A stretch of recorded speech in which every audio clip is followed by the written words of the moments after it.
Lemon pepper chicken রান্নায় নামে মাত্র কয়েকটা উপকরণ ব্যবহৃত হয় বলে এই রান্নাটা খুব চটজলদি হয়ে যায়। রুটি, পরোটা অথবা রুমালি রুটির সাথে খাওয়ার জন্য সবচেয়ে সহজ চিকেনের কোনো আইটেম যদি থেকে থাকে তা হলো এই লেমন পেপার চিকেন। আমি তো বাসায় প্রায়ই বানাই, তাই আজকে ভাবলাম ছোট করে সেই রেসিপিটাই শেয়ার করি।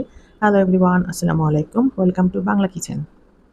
আমি এখানে ব্রয়লার চিকেন নিয়েছি অর্ধেকটা। আপনারা চাইলে কক অথবা দেশি মুরগি দিয়েও তৈরি করতে পারেন। একটা মুরগির দুটো লেগ পিসকে আমি এখানে ৬ টুকরো করে নিয়েছি এবং পিসগুলোকে ছুরি দিয়ে এভাবে কেটে দিচ্ছি যেন ম্যারিনেশনটা খুব ভালোভাবে পৌঁছায়।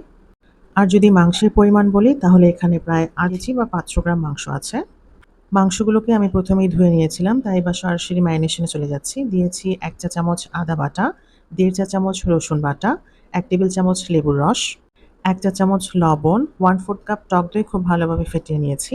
এবার দিয়েছি ১ টেবিল চামচ গোলমরিচ গুঁড়ো। আপনারা চাইলে গোলমরিচের পরিমাণটা আরেকটু বাড়িয়ে ব্যবহার করতে পারেন। আমার ছেলে যেহেতু চিকেনটা খাবে তাই আমি গোলমরিচের ব্যবহার একটু কম করেছি এবং সবকিছুকে খুব ভালোভাবে মেখে ম্যারিনেট করে রেখে দিয়েছি ২০ মিনিট। ২০ মিনিট পর চুলায় একটা প্যান বসিয়ে তাতে ২ টেবিল চামচ বাটার দিয়েছি। চাইলে তেল দিয়ে করতে পারেন অথবা বাটার এবং তেল দুটো মিক্স করে করতে পারেন। এরপর দিয়েছি ১ চা চামচ করে আদা রসুন কুচি। আদা রসুনটাকে আমি খুব মিহি করে কুচি করে নিয়েছি। বাটারের সাথে কিছুক্ষণ ভেজে দিয়ে দিয়েছি গরম মসলা। তাতে ছিল এলাচ, দারচিনি, তেজপাতা, লবঙ্গ এবং গোলমরিচ।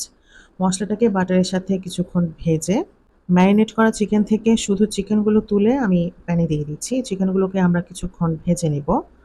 শুধুমাত্র চিকেনগুলো দিয়েছি, ম্যারিনেশনে যে মশলাটা ছিল, সেই মশলাটা বাটিতেই রয়ে গিয়েছিল।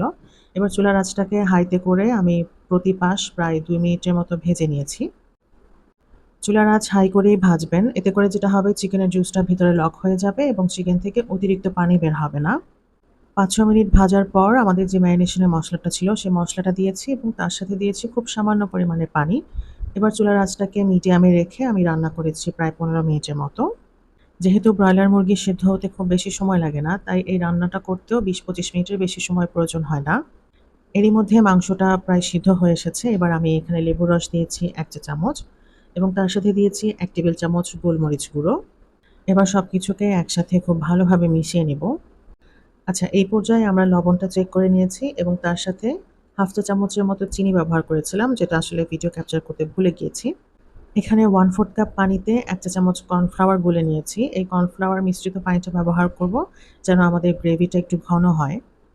কর্নফ্লাওয়ারের মিশ্রণটা যখন ফুটতে শুরু করবে তখন তাতে ২ টো কাঁচামরিচ এবং সামান্য ধনিয়া পাতা কুচি দিয়েছি এবং কর্নফ্লাওয়ার দেওয়ার পরে আমি মোটামুটি ৩ থেকে ৪ মিনিটের মতোই রান্না করেছি।